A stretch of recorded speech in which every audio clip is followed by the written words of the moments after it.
Inauguration du Stade de France à Saint-Denis, 85 000 places et pas le moindre embouteillage, comme on le redoutait tant. Le président de la République et le gouvernement rendent hommage aux 3 policiers brûlés vifs au cours d'une intervention de routine qui a basculé dans le drame hier soir. Vie privée, vie publique, l'affaire Bill Clinton suivie de près par les hommes politiques français. Dans notre pays, ce type de scandale n'a jamais connu un tel retentissement. L'Europe cherche une solution à l'exode massif des Kurdes. Ils viennent d'Irak, de Turquie, où ils n'ont pas d'autre solution que la fuite à n'importe quel prix. Enquête dans ce journal. Tennis, 8 ans après Yannick Noah, un Français en demi-finale des internationaux d'Australie. Nicolas Escudé, vainqueur courageux de l'Allemand Keffer en 5-7. Madame, Monsieur, bonsoir. Pour la première fois de son histoire, la France possède d'un grand stade digne de son football, on l'espère du moins. 85 000 places, c'est le double du Parc des Princes. C'est sur sa pelouse que se déroulera la finale de la prochaine Coupe du Monde de football. Le Stade de France à Saint-Denis, c'est son nom, vient d'être inauguré ce soir par le président de la République, Laurent-Frédéric Bollet. 28 janvier 1998, 19h15, le spectacle peut commencer. Cet instant tant attendu est enfin là. Le Stade de France, conçu dans la douleur, s'apprête à naître dans le bonheur. Une inauguration rassemblant d'abord 1200 jeunes, 3 mois de répétition, un coût de 3 millions de francs. La fête est belle, elle rappelle la cérémonie d'ouverture des Jeux Olympiques d'Albertville il y a 6 ans. Dans les tribunes, la presque totalité des 80 000 spectateurs est déjà là. Il fait froid, très froid, mais c'est un moment qui fait chaud au cœur de tous les amateurs de football. Ce grand stade, ce Stade de France, cette cathédrale du sport, on l'attendait depuis presque un siècle. Serpent de mer ou chimère, il a fallu l'attribution de la Coupe du Monde de football à la France en juillet 92 pour qu'enfin il devienne nécessaire, incontournable et surtout construit.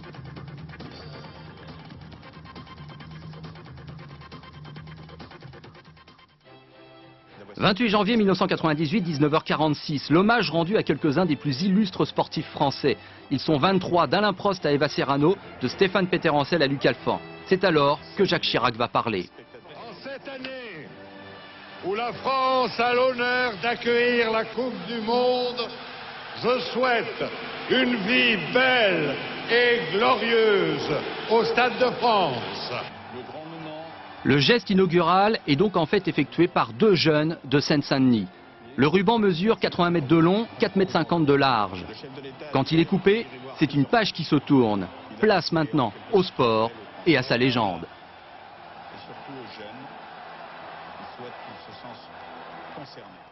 Ce stade, les amateurs de football et plus généralement de sport et de grands spectacles l'attendaient depuis très longtemps. Et dès le milieu de l'après-midi, ils se pressaient autour de l'enceinte du nouveau Stade de France à Saint-Denis. Non, sans une certaine émotion d'ailleurs. Yann Lavoie, André Germain.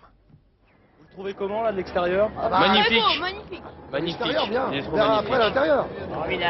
Vous êtes impatient? Ah bah vite, vite. Ils sont un petit peu moins de 79 000 à avoir bravé le froid pour vivre ces instants historiques et découvrir le Stade de France. Mais Jojo, tu dois savoir qu'en France, les gens heureux font toujours moins de bruit que les râleurs. C'est ça l'entrée à 5h, à 17h? Non mais... C'est vrai que les portes se sont ouvertes avec un peu de retard et que les places de parking sont rares, mais de là à tout vouloir remettre en question... Et ouais, mais c'est pas normal quoi. Hein, on avait de la place ailleurs qu'à Saint-Denis pour construire un stade de 80 000 places. C'est malheureux. Heureusement que l'inoxydable Manolo, lui, a le sourire. Son billet, explique-t-il, il n'a pas voulu qu'il soit déchiré au guichet afin que son souvenir reste entier. Et puis il y a le choc, la rencontre frontale avec la reine, et là le vocabulaire manque un peu. C'est grandiose. C'est immense. C'est fabuleux. Grandiose, immense, fabuleux, à lui seul ce jeune homme a employé les 3 qualificatifs les plus à la mode au Stade de France ce soir. Grandiose, grandiose, grandiose, impressionnant. Super, super, il n'y a pas d'autre mot. Au fait, Jojo, pour que la fête soit totale, il n'y a plus qu'à espérer que les joueurs ne soient pas trop paralysés par ce décor. Comment dit-on déjà ah oui, grandiose. Le Stade de France à Saint-Denis étant situé en ville et n'offrant volontairement que 6 000 places de parking pour encourager l'accès par les transports en commun, la très grande inquiétude des organisateurs était l'encombrement monstre. D'autant que dans un premier temps, une grève à la RATP était prévu, qui heureusement a été évité. Et bien finalement, tout s'est passé comme personne ne l'avait imaginé, c'est-à-dire qu'il n'y a pratiquement pas eu de circulation sur le périphérique cet après-midi et que les spectateurs qui ont emprunté les transports en commun se sont montrés très disciplinés. Olivier Caroff, Mathieu Huchet. Jamais sans doute l'autoroute Nord et l'A86 n'avaient présenté un tel visage sur le coup des 17 heures. Circulation plus que fluide selon les spécialistes, à tel point que les joueurs de l'équipe de France sont arrivés largement en avance. 17h15, les voilà au stade, ils vont y passer 3 heures à attendre.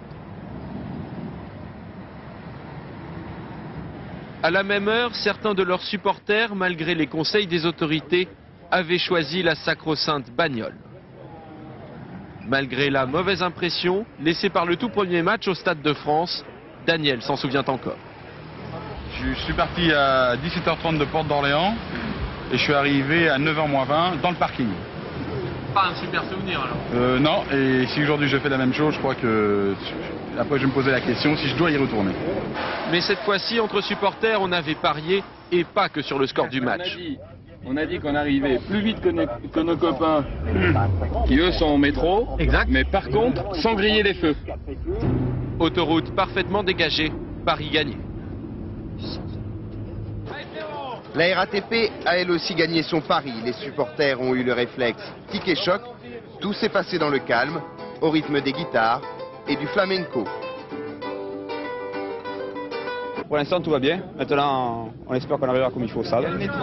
Un calme relatif, les supporters sont fidèles à leur réputation de bout en train. Mais les conducteurs prennent les choses avec le sourire. De toute façon, pour le public, c'était le métro ou le match à la télé. Le pouvoir public, c'est pas trop le choix. Hein. Vu qu'il y a 5000 places, mais uniquement sur invitation, je pense que les gens sont résignés à prendre les transports. Hein, vous pensez que vous auriez pu venir en voiture, vous? Non. Ben, on a hésité. J'ai mon beauf qui devait avoir un plan pour un parking. Oh, c'est bien encadré. On était 45 sur la même place, donc on a laissé tomber. À l'intérieur du stade, au poste de commandement, c'est le soulagement. Pour les transports et la sécurité, première mi-temps réussie. Sur place au Stade de France, Alban Mikosi, tous les pronostics les plus pessimistes ont été déjoués, Alban. Effectivement, il y avait 5 scénarios, et bien c'est le plus optimiste qui a été le scénario qui s'est réalisé, puisque 80 000 personnes ont donc pris place dans ce stade. Vous voyez juste derrière moi l'autoroute A86 qui est toujours déserte, on y a très bien circulé toute la journée. 75 voitures ont été enlevées par la fourrière, c'est des voitures mal garées, c'est tout ce qu'il y a à déplorer. La gare RER a donc parfaitement joué son rôle, vous voyez elle est située à une dizaine de minutes à pied. Maintenant c'est un premier test qui réussit, il faudra attendre la confirmation ce soir avec les retours. 80 000 personnes vont se presser à la sortie du stade à 23 h pour rentrer chez elles le plus vite possible parce qu'il fait très froid, entre -3 et -5 degrés ici. Merci Alban Mikosi. Les autres grands titres de l'actualité. Mort en service, c'est ce que l'on retiendra du drame qui s'est déroulé hier soir boulevard de la Chapelle à Paris. 3 policiers qui intervenaient pour tenter de mettre un terme à une violente querelle familiale ont été brûlés vifs par un homme qui les a aspergés d'essence avant de mettre fin à ses jours. Les 3 policiers étaient âgés de 35, 27, 25 ans. Arnaud Boutet, Bernard Rappel. Lorsque les corps des 3 policiers sortent de l'immeuble, leurs collègues fonctionnaires sont au garde à vous. Silence de circonstance, boulevard de la Chapelle. Devant le passage des civières, les visages cachent mal l'émotion. Vers 20 h hier soir, 2 policiers stagiaires âgés de 25 et 27 ans et un brigadier de 35 ans interviennent pour régler un différend familial. Au moment de pénétrer dans l'appartement, ils sont aspergés d'essence. Les 3 policiers périssent brûlés, ainsi que l'incendiaire.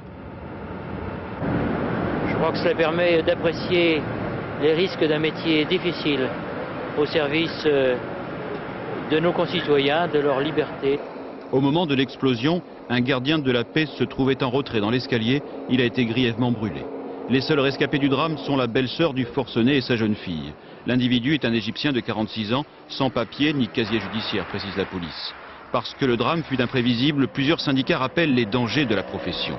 Aujourd'hui, devant le commissariat du 10e arrondissement, le drapeau était en berne. Président de la République, le Premier ministre ont également rendu hommage aux policiers tués, soulignant à cette occasion combien la tâche quotidienne de ces hommes était indispensable, souvent routinière, mais pouvant basculer à tout moment dans la violence et le danger. Thierry Curtet, Jean-Louis Mola. Le poste de commandement, c'est ici que l'on coordonne l'action du 17 police secours. Pour minimiser les risques, il faut recueillir dès le départ le maximum d'informations. Car les unités de police secours, en uniforme et en fourgon siglé, sont en première ligne. Elles interviennent sur tout. Leur vacation dure parfois plus de 9 heures. Quelquefois on a l'impression d'intervenir sur les mêmes situations et effectivement quelquefois on se dit c'est la même situation que celle d'avant, donc on fait moins attention peut-être. Mais ça c'est un problème, il faut faire attention justement à ça. Oui, très attention. 5 ou 6 alarmes de banque ou de commerce qui sonnent pour rien, 2 ou 3 différents familiaux tous les jours, finissent par émousser leur vigilance. Ils sont conscients de ce danger. Cette fois, les renseignements sont maigres. Un voisin qui signale des cris, des pleurs dans l'appartement d'à côté. Non, mon mari n'emmène pas la police, s'il te plaît. Je sais pas si c'est les morts, je crois. Vous voulez pas qu'on vienne chez vous là le calmer? Ça c'est lui. Non, c'est moi l'attendez, c'est pas lui. Est-ce que vous voulez continuer à vivre comme ça? Souvent on peut savoir à quoi s'attendre parce que derrière la porte c'est pas calme, derrière la porte donc pour contrôler pour nous-mêmes c'est pas évident quoi. Souvent on arrive, on essaie de se mettre à l'écart de la porte parce qu'il peut y avoir un individu derrière qui est armé quoi, donc on sait jamais ce qu'il y a. Des mesures de protection minimum, mais qui n'ont rien de dérisoire. L'expérience du terrain assure en partie la sécurité. En partie seulement, car pour eux, le risque zéro n'existe pas. L'incendie du siège du Crédit Lyonnais en mai 1996 à Paris était bel et bien d'origine criminelle, comme nous l'affirmions déjà dans notre magazine Envoyé spécial. Il y a bien eu 2 départs de feu. Dans un pré-rapport remis au juge d'instruction, les experts sont formels sur ce point. Jean-Pierre Métivet. Il y a bien eu 2 départs de feu ce matin-là, 2 foyers totalement distincts, sans communication l'un avec l'autre. Le feu au Lyonnais ressemble bigrement à un incendie criminel. L'information est confirmée aujourd'hui dans un rapport d'experts remis au juge Martine Bernard. Celle-ci va donc reprendre l'instruction sur cette hypothèse criminelle, en entendant de nouveaux témoins, les vigiles, les pompiers, les entreprises sous-traitantes. Ce soir, le Crédit Lyonnais annonce qu'il s'est porté partie civile et souhaite que la lumière soit faite. Mais si l'incendie était bien criminel, difficile de savoir qui pourrait en être l'auteur, tant les affaires sulfureuses pullulent dans les dossiers du Lyonnais. Un certain nombre de documents sensibles sont partis en fumée, les archives de la direction internationale notamment. Et puis, autre coïncidence à laquelle le juge pourra s'intéresser, un curieux cambriolage rue de Hanovre, au 2e et 3e étage d'une annexe du Crédit Lyonnais, la DIL, Direction informatique et logistique, chargée de la maintenance des bâtiments et contenant les plans de la banque. Des disquettes et du matériel informatique auraient été dérobés. C'était 5 jours avant l'incendie, dans la nuit du 30 avril au 1er mai. Une curieuse coïncidence. Après les perquisitions dans le bureau et les différents domiciles de Roland Dumas, le président du Conseil constitutionnel, les juges chargés de l'affaire de pots de vin à l'occasion d'un marché militaire avec Taïwan cherchent à savoir en fait si l'ancien ministre des Affaires étrangères de François Mitterrand est directement impliqué dans le dossier, s'il a lui-même bénéficié d'une partie de cet argent. Pour l'instant, il faut tout de même rappeler que Roland Dumas n'est encore entendu que comme témoin. Dominique Verdeillan, Claude Bernier. Dans ces cartons ont été emportés des carnets, des agendas appartenant à Roland Dumas. Mais les 2 juges ont également saisi des documents bancaires. Les magistrats s'intéressent aux comptes privés de l'ancien ministre dans une agence Crédit Lyonnais proche de son domicile. Et plus particulièrement à des versements qui s'élèveraient à 10 millions de francs. Question, y a-t-il un lien entre cet argent et la vente par Thomson de 6 frégates à Taïwan? Seulement, les 2 juges avancent juridiquement en terrain miné. Roland Dumas, actuel président du Conseil constitutionnel, n'est protégé par aucune immunité. Mais c'est son passage au Quai d'Orsay qui doit inciter les juges à la prudence. Soit les faits éventuellement reprochés à Roland Dumas sont d'ordre privé, alors les juges Eva Joly et Laurence Wilczewski sont compétentes et peuvent poursuivre leur instruction. Soit Roland Dumas a agi dans l'exercice de ses fonctions de ministre des Affaires étrangères, le dossier serait alors du ressort de la Cour de justice. Toute erreur de procédure entraînerait l'annulation du dossier. Côté politique, on se félicite de l'indépendance des juges. Je crois qu'il est normal que les juges développent leurs investigations. Voilà, maintenant je n'en ferai pas plus, je ne ferai pas plus de commentaires. Plusieurs jours devraient donc être nécessaires aux juges pour éplucher les documents saisis. Un laps de temps durant lequel Roland Dumas ne peut pas se défendre juridiquement. Peut-être un pavé dans la mare au procès de Maurice Papon à Bordeaux. L'un des avocats des parties civiles, maître Arnaud Klarsfeld, met en cause le président de la cour d'assises, Jean-Louis Castagnède. Il affirme qu'un membre de sa famille a échappé aux rafles reprochées à Maurice Papon. Pour l'avocat, cela peut mettre en cause son impartialité dans la conduite du procès. À Perpignan, deuxième jour du procès de Patrick Tissier, auteur d'un double assassinat dont la petite Karine, 8 ans. Les circonstances particulièrement douloureuses du viol et du meurtre de la petite fille ont été évoquées aujourd'hui. Valérie Hermite, Bruno Giraudot. Marie-Josée Gauze, l'unique témoin vivant de l'extrême violence de Patrick Tissier, s'avance doucement vers la barre. Elle n'a rien oublié de cette nuit du 10 septembre 1993, étranglée et laissée pour morte par Tissier. Au risque de choquer, dit-elle, pour ceux qui ont été assassinés, c'est terrible, mais eux au moins sont morts, car survivre à Tissier est insurmontable. Le terrible face-à-face entre l'étrangleur et ses victimes a commencé. Il a essayé de s'excuser auprès de moi, mais ça, je ne peux pas l'accepter. La mère de la petite Karine Volker est revenue à l'audience. Elle se croyait prête à tout entendre, mais tout est insupportable. Tissier, que le président a mis en confiance, raconte l'enlèvement, les menottes, le viol, l'étranglement, la mort. La mère de Karine se lève, elle craque et hurle son chagrin. C'est particulièrement émouvant de voir cette femme quitter la salle alors qu'elle voudrait y rester pour la mémoire de sa fille, mais elle n'y arrive pas, elle ne peut pas. Et je ne sais pas si elle pourra venir demain témoigner. À l'intérieur, dans la salle, le public est en pleurs. Et feinte ou non, une larme coule aussi sur la joue de Patrick Tissier. Le président suspend l'audience. Dans l'affaire du meurtre de Sophie Toscan-Duplantier, assassinée en décembre 1996 en Irlande, l'homme qui a été interpellé hier était un voisin de la victime. Il a été relâché après l'interrogatoire. Ce n'est pas la première fois qu'il est entendu par la police irlandaise. En France, 2000 étudiants des IUT dans les rues de Rennes, des manifestations dans plusieurs autres villes de France pour protester contre un projet de réforme de ces instituts universitaires de technologie qui connaissent un réel succès parmi les étudiants. 115 000 étudiants suivent la formation courte de 2 ans des IUT, le plus souvent en phase avec les besoins industriels des régions où ils sont implantés. Ces étudiants sont très demandés.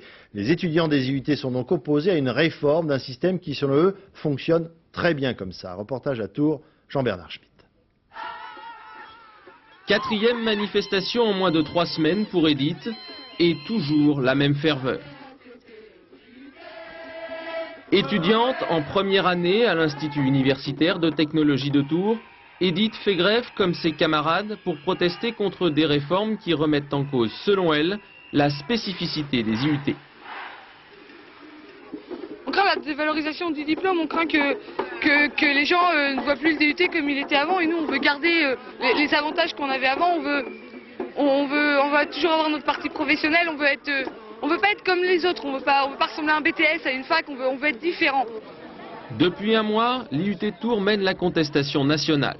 Par le biais du téléphone et d'Internet, les étudiants tourangeaux tiennent au courant les autres instituts de l'évolution des revendications. Je te rappelle dans l'après-midi pour te donner l'heure d'arrivée à la gare. Et puis, en cause, un projet ministériel visant à changer le système de notation, les critères de recrutement, ainsi que le fonctionnement budgétaire de ces établissements. Une réforme qui pourrait nuire au succès que connaissent les IUT, filières universitaires courtes et professionnelles. Les IUT, c'est une réussite au sein de l'université, ce n'est pas un hasard, c'est fondé sur des atouts. En particulier, la maîtrise du recrutement de nos étudiants, des enseignants, une ligne budgétaire propre, une pédagogie et un enseignement spécifique. Ce sont ces atouts qui sont remis en cause. Pour Edith, comme pour les 1200 étudiants de l'IUT de Tours, pas question de faiblir, et ce malgré les tentatives de conciliation faites par Claude Allègre. Demain, c'est sans illusion qu'ils se rendront à une table ronde au ministère de l'Éducation. La personnalité tonitruante de Marc Blondel ne laisse pas indifférent l'opinion publique, mais elle provoque aussi des tangages sérieux au sein de son syndicat Force ouvrière. Aujourd'hui, son principal adversaire à l'intérieur de FO, Jacques Méret, a décidé de claquer la porte en compagnie d'environ 3000 militants. Et il ne mâche pas ses mots. Laurent Bailly, Patrick Voix. C'est officiel depuis ce matin, le principal opposant de Marc Blondel, Jacques Méret, ici à gauche, quitte Force ouvrière et rejoint l'Union des syndicats autonomes.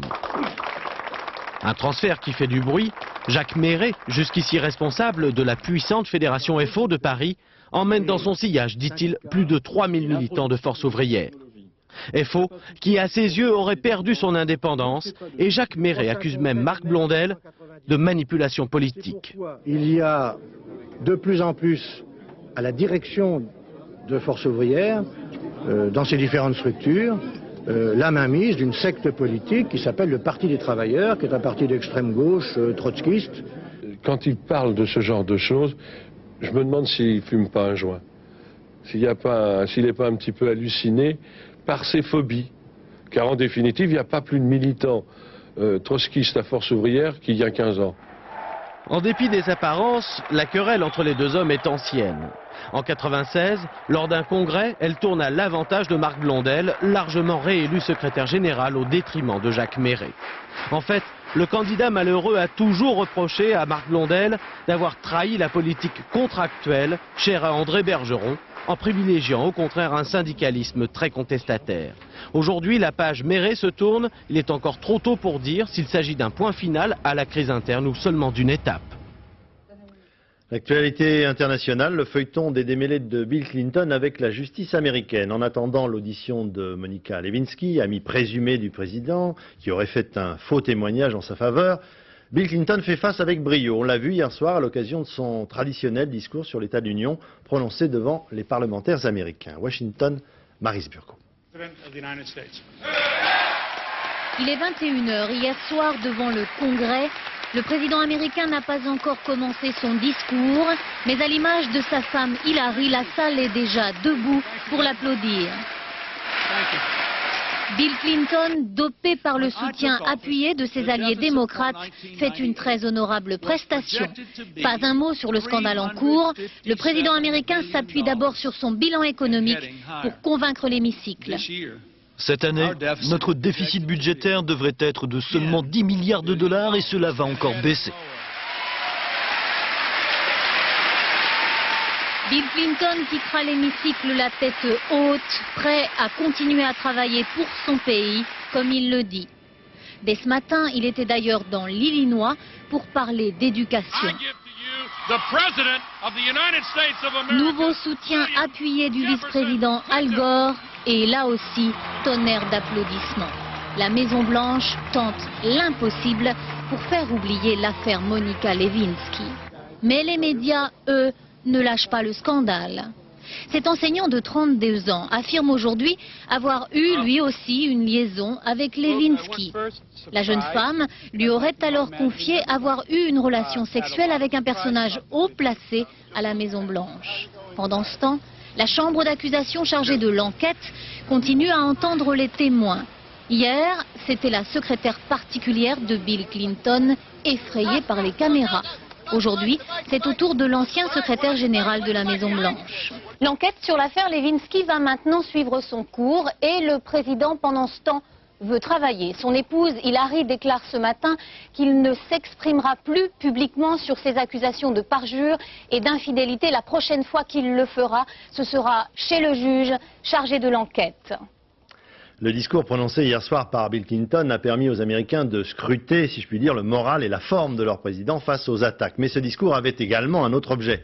Mettre en garde le président irakien Saddam Hussein, qui pour les États-Unis continue de se soustraire à une véritable inspection de son potentiel militaire réel. Jean-Marc Ilouz. Je sais que je peux parler en votre nom à tous, républicains comme démocrates, quand je dis à Saddam Hussein, vous ne pouvez pas défier le monde entier. Derrière ces applaudissements hier soir au Congrès de Washington, la volonté réaffirmée de l'Amérique de recourir s'il le faut à la force pour désarmer l'Irak. Car depuis octobre, la crise couve et plus de 25 000 soldats américains sont de nouveau sur le pied de guerre dans le Golfe. Objectif, convaincre Saddam Hussein de cesser d'entraver le travail des inspecteurs des Nations Unies en matière de désarmement et d'armes de destruction massive.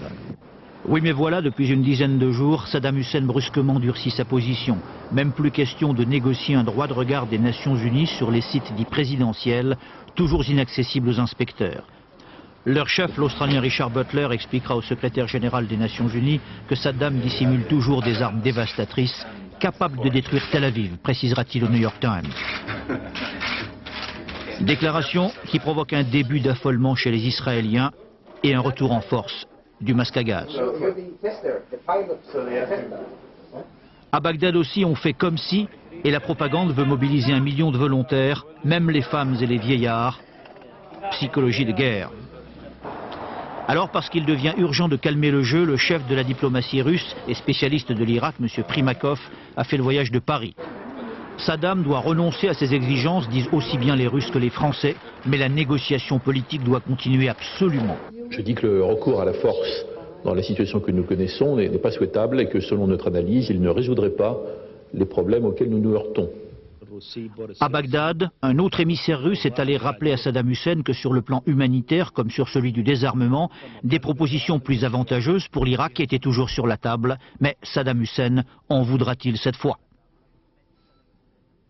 Pour en revenir à ces affaires de Freuden et du recours à un faux témoignage de la part de Bill Clinton, eh bien cette affaire ne laisse pas indifférent la classe politique française. Reste à savoir si de telles révélations intéresseraient les Français, si elles sont possibles dans la mesure où notre législation est beaucoup plus stricte en matière de respect de la vie privée des hommes politiques. Jeff Wittenberg, André Issora.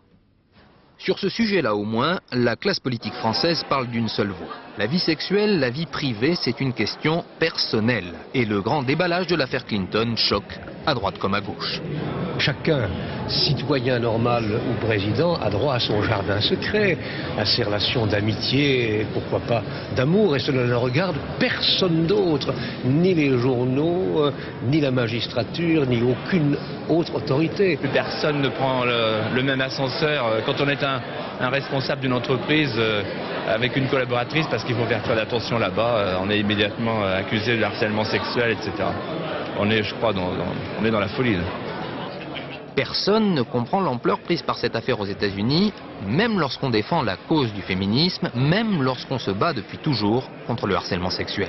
C'est un dévoiement donc de ce fait-là et une utilisation de ce qui est une conquête des féministes à des fins politiciennes de déstabilisation. C'est un complot. En France, le droit est très clair. L'article 9 du Code civil établit le respect de la vie privée. L'article 226 du Code pénal punit sévèrement sa violation. Sous la monarchie, la France a beaucoup souffert du mélange des affaires publiques et privées quand le roi avait des maîtresses et des bâtards qu'il voulait légitimer. Et depuis la Révolution, on a toujours voulu mettre une grande coupure entre l'exercice de la politique et la vie privée. La presse américaine, elle, regarde les mœurs françaises d'un œil étonné. L'exemple le plus souvent cité, c'est François Mitterrand et sa deuxième famille, si longtemps cachée. Pour ces journalistes-là, la vie privée ne doit pas être une barrière. Si la presse se dit par politesse, on ne parle pas de ces histoires-là parce que ce sont des histoires privées, est-ce que de temps en temps on n'oublie pas que dans des histoires privées, il y a des choses qui touchent l'électeur, la personne, le contribuable Vie publique, vie privée, en France, décidément, la discrétion est de mise. Vous n'avez aucune réflexion sur ce thème? Si, mais je ne vais pas en faire. Pourquoi? Merci quand même. Avec l'arrivée massive de réfugiés kurdes sur les côtes italiennes ces dernières semaines, la communauté européenne cherche une solution pour tenter d'endiguer cet afflux. Notre enquête de ce soir nous emmène à Istanbul, d'où proviennent ces exilés du désespoir, ces familles kurdes victimes d'un conflit intérieur à la Turquie. Et l'on comprend mieux pourquoi ces hommes, ces femmes, n'ont qu'une seule solution finalement, quel que soit le risque et le prix, la fuite. Philippe Rochaud, Jean-Louis Normand.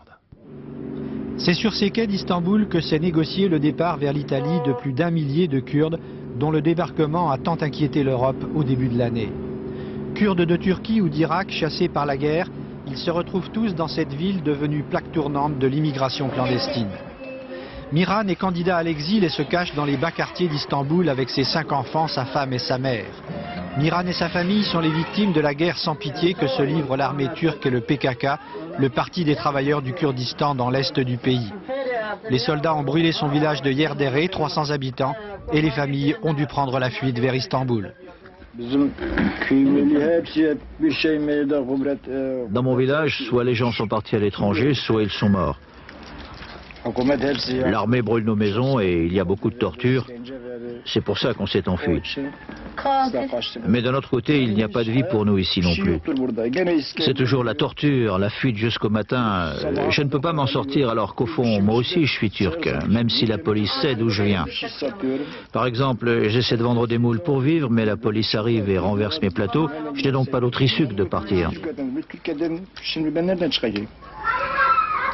Miran a tenté par 2 fois de quitter la Turquie pour l'Europe.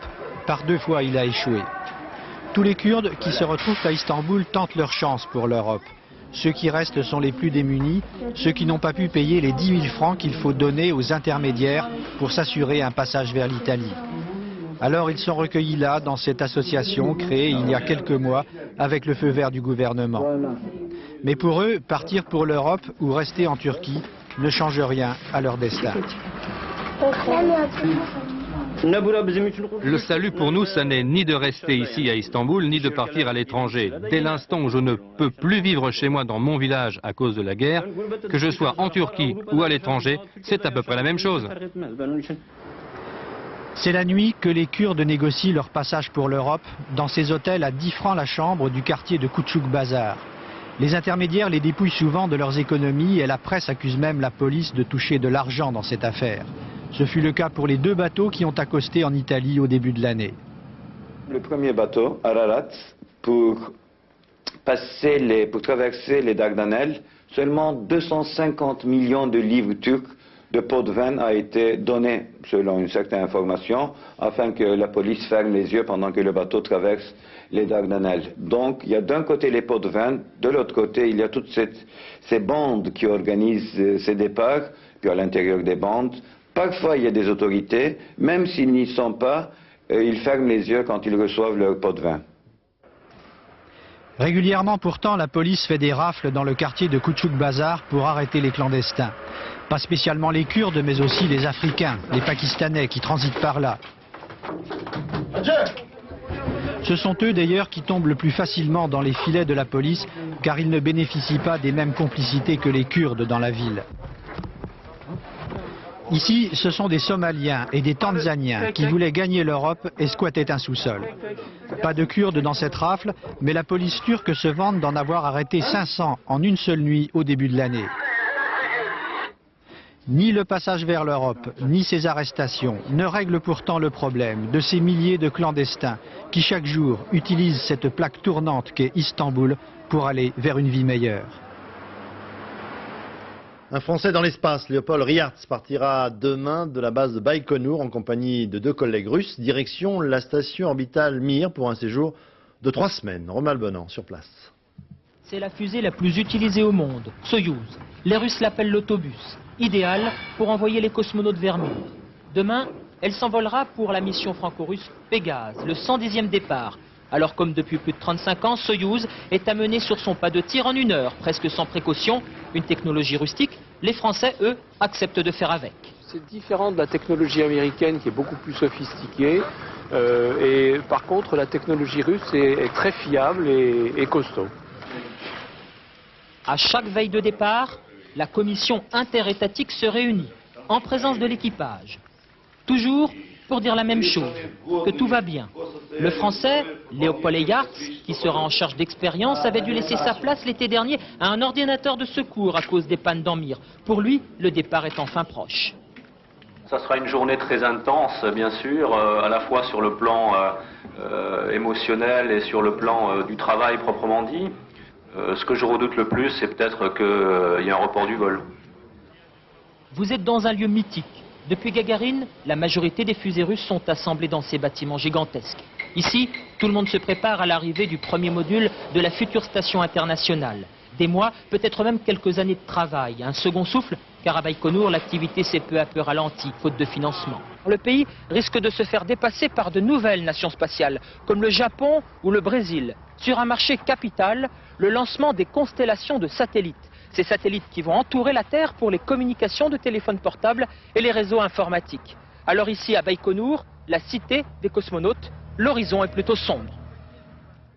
En France, alerte à une recrudescence des cas de coqueluche chez les adolescents et les adultes qui risquent de la transmettre aux nouveau-nés. C'est pour cette raison que les pouvoirs publics s'apprêtent à lancer une campagne de vaccination. Jean-Daniel Flezaquier. La quinte de toux, une inspiration bruyante comme le chant du coq, d'où le nom de la maladie, la coqueluche fait à nouveau parler d'elle. 40 ans après le début de la vaccination, la maladie a quasiment disparu chez les 5-7 ans, mais elle fait un retour impressionnant chez les nourrissons, les adolescents et les adultes. Insuffisamment protégés par le vaccin, ces adultes vont transmettre le bacille de la coqueluche aux tout petits, et à cet âge, la maladie peut être très grave.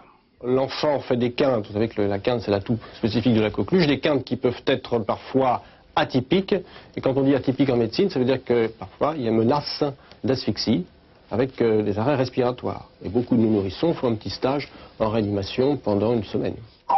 Pour protéger le nourrisson, il va falloir vacciner ceux qui le contaminent. Les autorités sanitaires vont bientôt recommander de revacciner les enfants de 11 ans, comme on le fait pour l'hépatite B ou la rubéole chez les filles. Point important, les nouveaux vaccins seront beaucoup mieux tolérés que le traditionnel vaccin anti-coqueluche parce que les modes de fabrication ont changé. Le premier vaccin américain arrive dès demain en France, son concurrent franco-canadien suivra. Alors pour la maladie du chant du coq, ce sera peut-être le chant du cygne. Tennis internationaux d'Australie, défaite de Mary Pierce en demi-finale, battue par l'une des favorites, Martina Hingis. Mais exploit de Nicolas Escudé, 8 ans après Yannick Noah, qualifié pour les demi-finales après sa victoire en 5-7 sur l'Allemand Kiefer. Christelle Bertrand. Ouais, vous êtes où, vous? Vous, c'est papa-maman, ils sont à l'autre bout du fil, enfin pour l'instant. Ah bon? Vous arrivez quand? Le plus vite possible. De l'autre côté du globe, juste derrière les Pyrénées, les parents de Nicolas ont regardé le match à la maison. Les volets sont fermés, pas question d'être dérangés jusqu'à la fin de la partie. Ah ben on est plus qu'heureux, on vole un peu là, parce que bon, le chemin parcouru en si peu de temps, c'est toujours quand même... bien sûr, un plaisir immense, c'est la première des réactions, c'est énorme. Merci. Un match de tennis le matin et un sprint l'après-midi. La famille Escudé a 3 heures pour rallier l'aéroport de Bordeaux, alors il faut faire vite pour pas rater l'avion et vivre en direct le prochain match du fiston.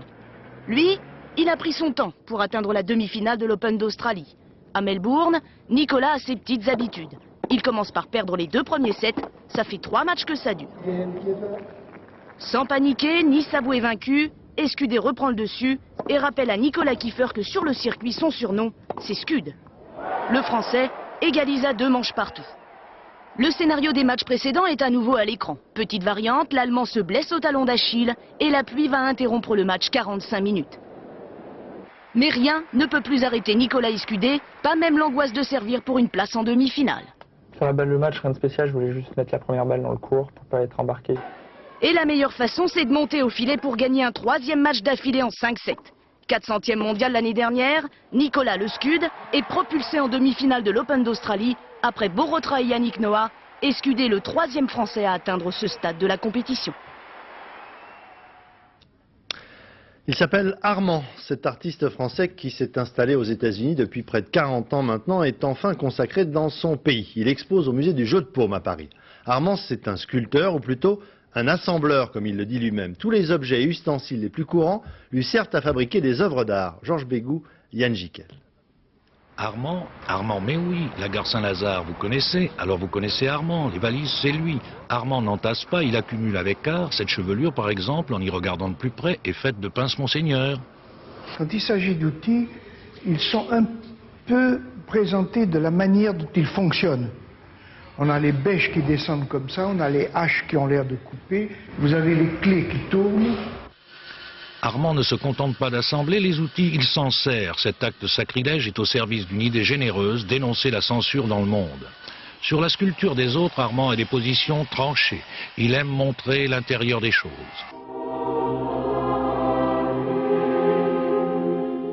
Je fais ce qu'on appelle des sculptures parce que c'est tridimensionnel, mais je fais des conglomérats, des accumulations, des amassements du même objet et ça finit par faire un style qu'on peut appeler de la sculpture, mais ce serait plutôt de l'assemblage. Quand ils n'assemblent pas, ils brûlent et redonnent une âme nouvelle à l'objet calciné. Les pianos semblent des vestiges retrouvés par des archéologues. Notre société de consommation offre rarement le plus vaste terrain d'investigation. Il est à la fois témoin et acteur de son temps.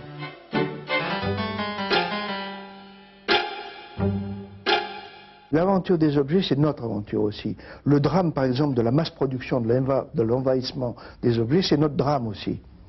Et je suis un peu l'illustrateur de ces phénomènes. Et il prend quelquefois des colères.